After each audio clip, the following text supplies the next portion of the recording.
Welcome back to another episode of Morning Coffee. I'm your host, Rick Alexander. You guys can interact with me or follow me at @RickAlexander_ or at the Morning Coffee Podcast on Instagram.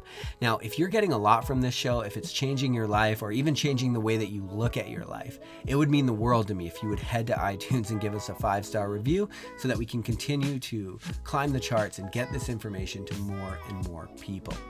Over the last year and a half, I've focused my work on the story that we tell ourselves about our lives.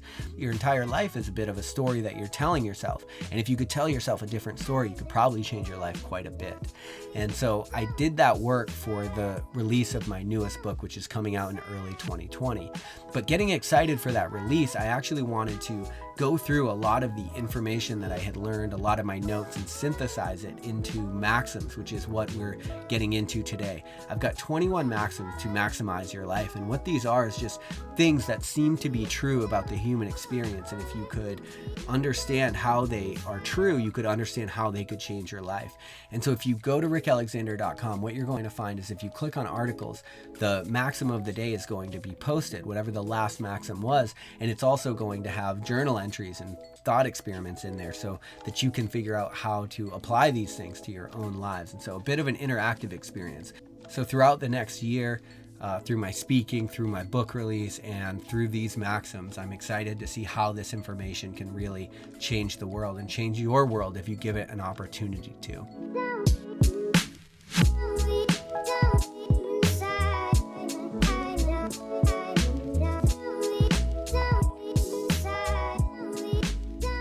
Perhaps one of my biggest realizations in the last year and a half is that existence itself is a matter of relationships. Now, this is fundamentally true because you are a subject, and anything that objects to your reality, you have a relationship with. And so in that context, you could say the quality of our relationships actually becomes the quality of our lives because our relationships are our lives.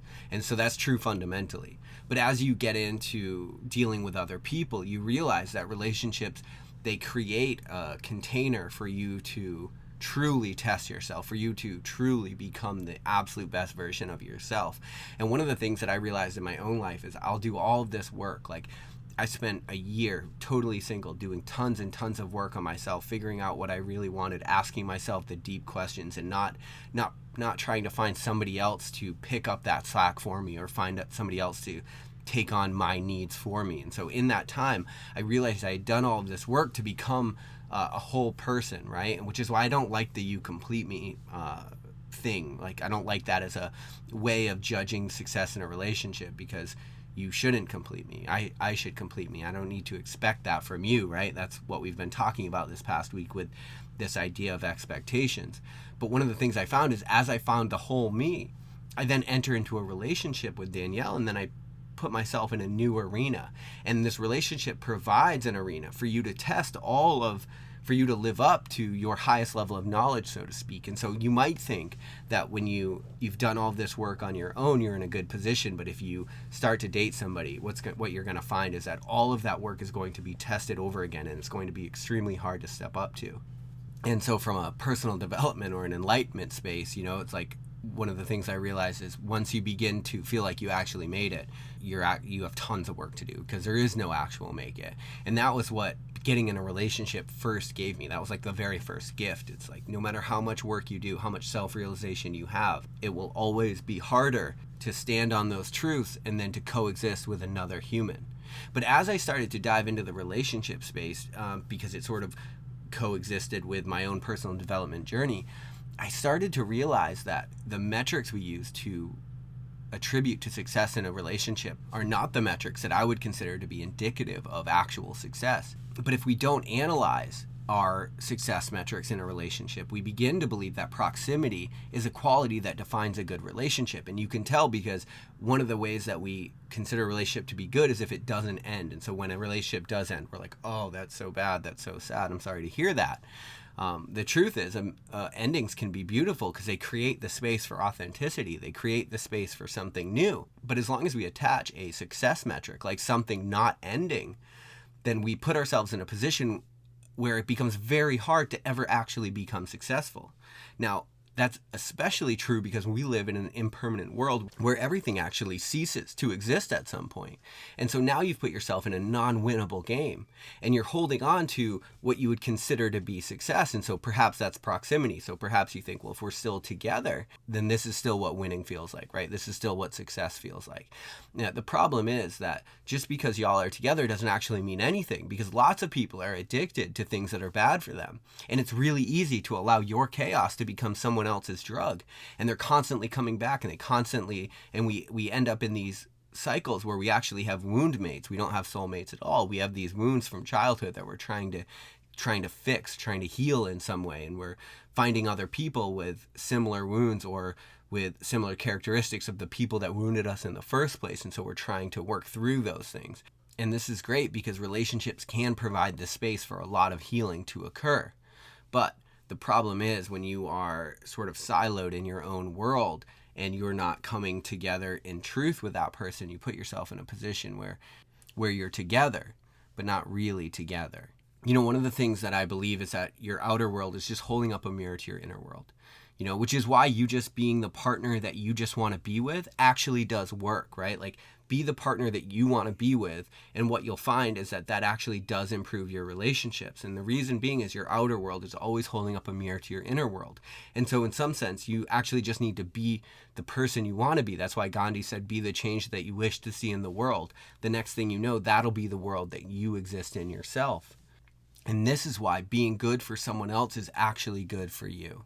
I think this is like, if I could start one trend in 2020, it would just be good for someone. Be good for someone 2020, right? Like, we had all these other things, waste their time, 2019 and all this shit.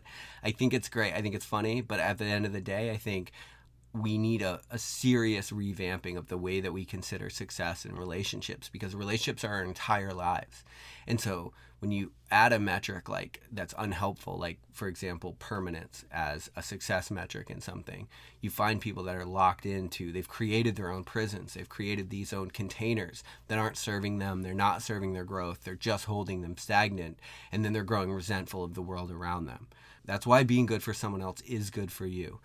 Put your focus on being the partner that you want to be with, and you'll find that the quality of your life is actually improving quite a bit. And so if you're in a situation, you could take any relationship you're in. This could be romantic, this could be professional, platonic, this could be just a personal relationship with a friend or whatever. But you could take that, any relationship that you want to improve, and you could just ask yourself, what could I do to improve this relationship? And what you'll find is that actually you have a lot of power to improve the relationship.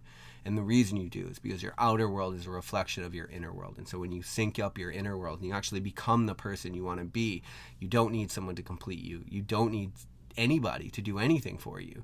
You just want to enjoy your time with people. What you find is that you're actually free to be good for someone. And then what you find even further is that someone else is actually good for you. But relationships, they're the number one tool that we have in order to test our growth. And so it's something that is really important. It can't really be overlooked in this life.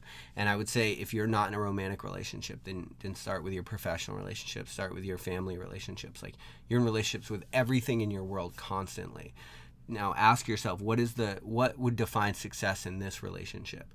And so if you could define success in your relationships with your friends, for example, as the quality of the time that you're spending together and the meaning that you're deriving from that relationship, then you can forget about metrics like it not ending. It not ending doesn't actually matter at all. Sometimes things need to end. Sometimes things need to end to create space for something new, and that's totally okay. But you can be good for whoever you're in a relationship with, wherever you are, and then that in turn creates the world that you want to be in. And so the question to ask yourself or to ponder today is, where in your relationships could you actually just become a better version of you?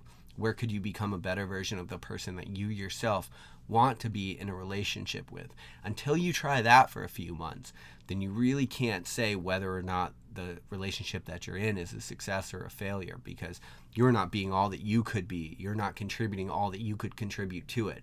You might find that all it really needs is a catalyst toward love, right? Maybe it's not so stagnant, or maybe it's not that the love is gone, right? Maybe it's that we've just grown stagnant in our expectations of each other, and so we've created space between us, when the reality is both of us are just sitting around waiting for a leader, waiting for a catalyst to get back to that love and to open ourselves back up. And so you have an option to be that person in every single relationship that you're with. And I would just encourage you to take it if you want to improve the quality of your life.